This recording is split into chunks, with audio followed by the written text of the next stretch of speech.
Hey, I know it's been, a while, but we're finally back with a full video. Um, it's going to be going over something that I've been doing with that drag cart right there. Now, right now I have, on that drag cart, I have sockets zip tied to the front shock tower for weights to keep the front end down.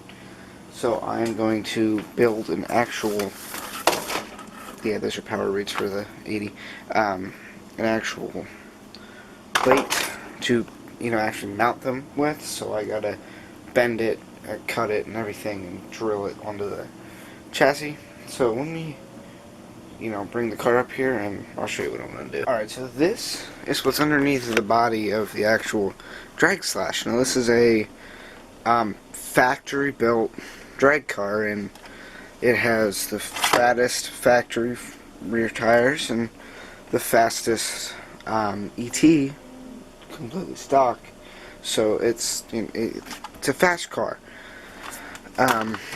Now, so you can see right here are the sockets on the front shock tower. So what's going to happen is I'm going to put a mount, which you can't really see, so I didn't bring my light with me, but there's a hole right there for an actual GPS expander for the receiver. It's an expander for telemetry stuff. I'm not doing that. I have the heat sensor, but that's it. And then I'm going to move it up and put it here.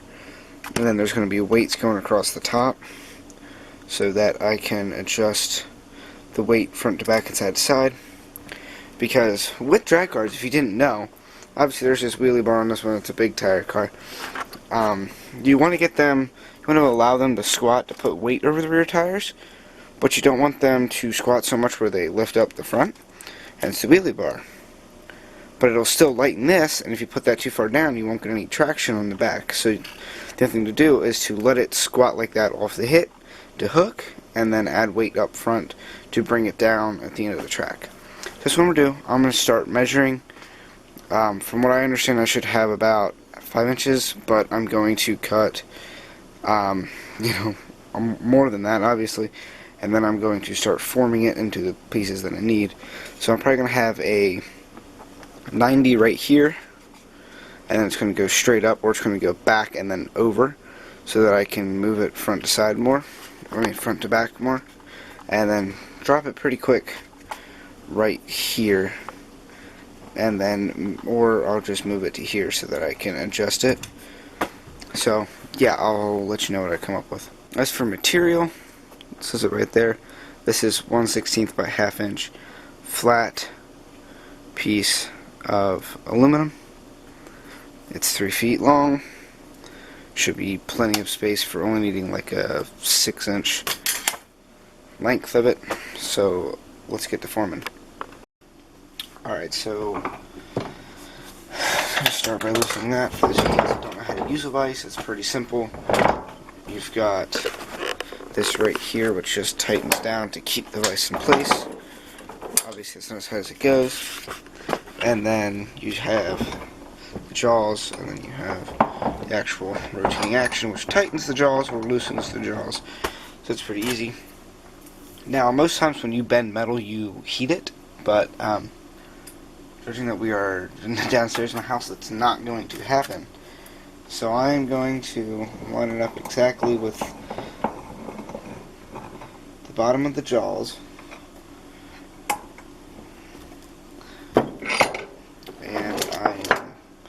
Simply just going to tap it over.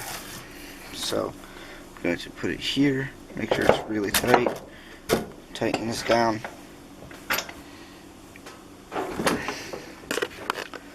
Now that's tight, that's tight. And you just start bending.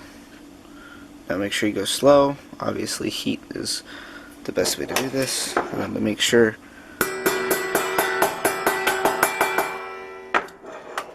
I prefer to use mallets for that, but my little one seems to have went missing, which is my metalworking mallet. And you have a bend, then you can go over here to the trusty toolbox. Now obviously this is way overkill, this is a carpentry speed square, but look at that, we actually overbent it a little bit. So then you go back over here to the vise.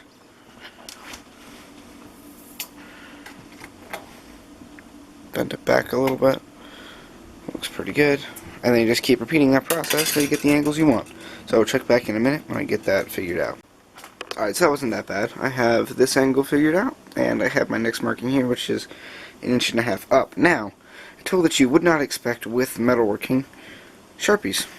Sharpies stick to metal, and they can just be cleaned off with rubbing alcohol. So I am going to go ahead and make the next bend. Now I'm going to decide if I want to try to bend that back so that I can have more of an angle. Because right now, like, we clear that just exactly. So if I wanted to, I could put this up to 2 inches, bend that back, and then have a more aggressive bend, which I might end up doing. So let me go make some adjustments. Alright, so I have the right marking now marked. See, the top one is 1/2 inch higher than that. So because I bent that back to allow it to tilt, I'm going to put a more aggressive bend here to get it flat. So let me do that. Yeah, for just eyeball, that's not horrible. I might raise it up a little bit, you know, take a bit of the bend out. But that was actually pretty good. Just for eyeballing it, having an aggressive bend like that, it's not horrible. Bingo, right there. Look at that. It's beautiful. Alright, so what I think I'm going to do is, this right here is the hole that I'm going to put it into.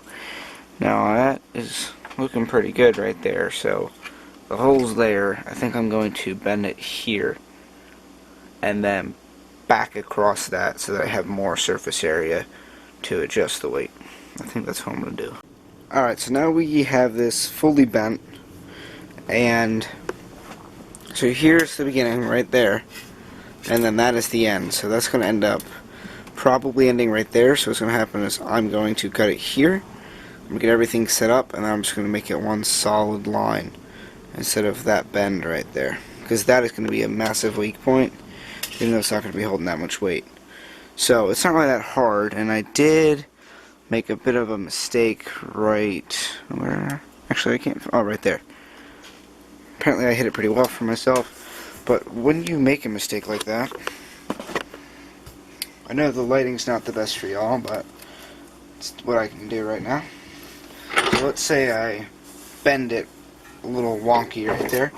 So the first thing you do is put it in the vise, try to straighten it out the best you can that way, and then you're still going to have that wave right there. You use like the anvil half. Now you don't have to flip it around, I just prefer to do it that way. Now most times in auto shops when they have sheet metal they use a sandbag, but luckily this is just bar.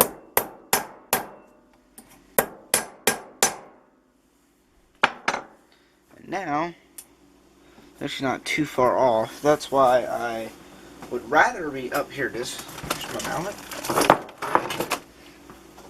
Here's my mallet, because now I can actually beat on it without destroying it too much.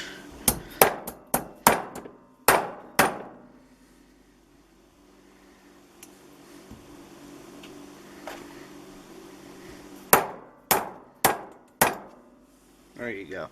Now the wave really isn't that bad at all.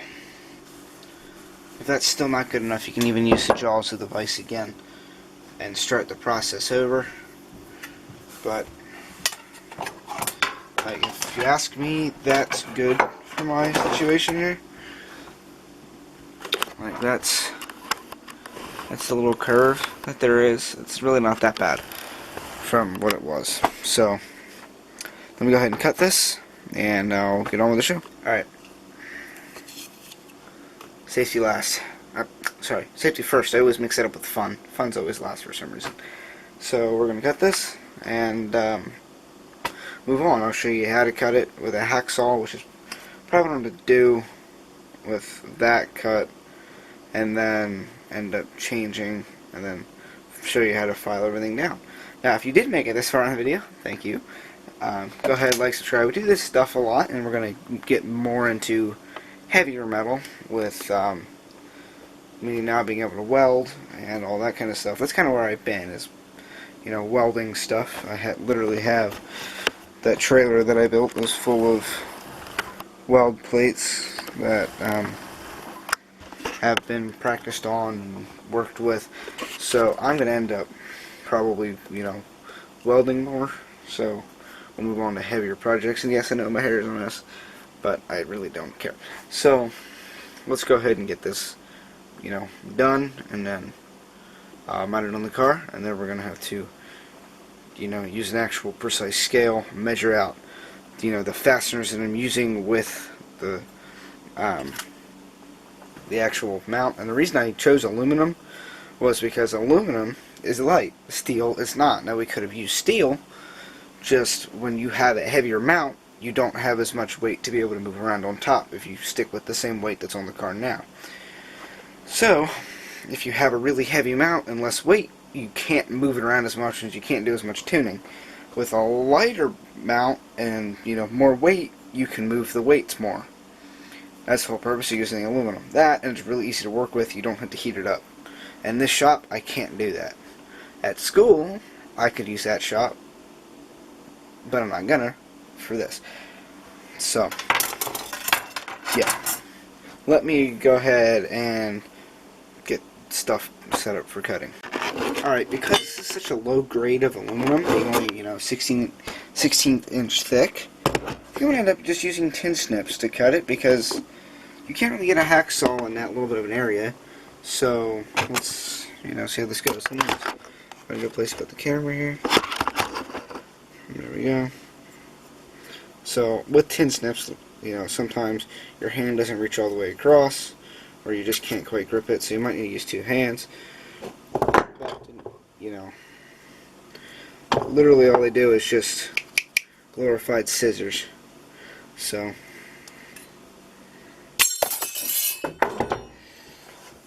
now that you have that cut, you can see it's not the nicest cut, it's not flat. So then what you go from there is a file. Let me go grab a file, and I'll show you what you do. Alright, so I just, set this up. Just kind of thinking here. This bend right there needs to be a little bit higher up, because you see it goes uphill. I want it to be completely level. So I am going to end up moving that. So I got to flatten it and then rebend it. So that is actually a good way to show you how to do that. Now I know I'm going super beginner with this, but I feel like a lot of my audience doesn't have much experience with metalwork. Now this is just aluminum, so you can obviously just bend it by hand, which you can't really do that with steel. Now sorry when this gets a little shaky here for a second. Alright, I can move it, put it that way. There we go. Okay, had to do some thinking there, some brainstorming. So I'm literally just going to do what I showed you, how to flatten out a bad bend. Now you got to be careful with that, because the hammer has a tendency to bend the metal out of whack.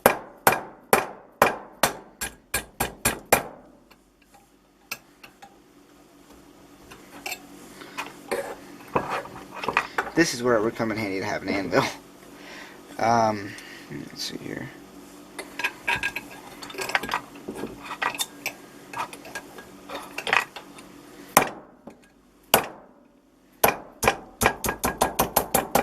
Alright, so now I'm just basically going to take that and bend it a little bit higher.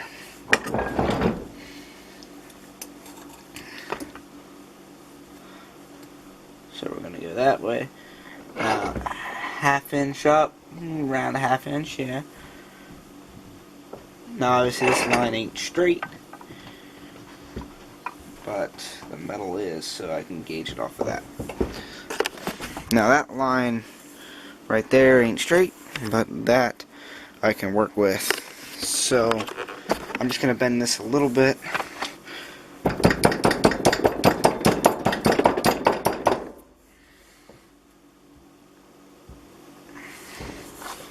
I'm going to basically try to get these to connect right here. Just kind of kiss each other. There you go. Now you see that nice little bend there. Now I'm not too happy about that. I can't really fix it here. Maybe if I go that way. This is the other way you can use the jaws. It's like that, but I still don't like it completely. But, you know, sometimes you don't get exactly what you want.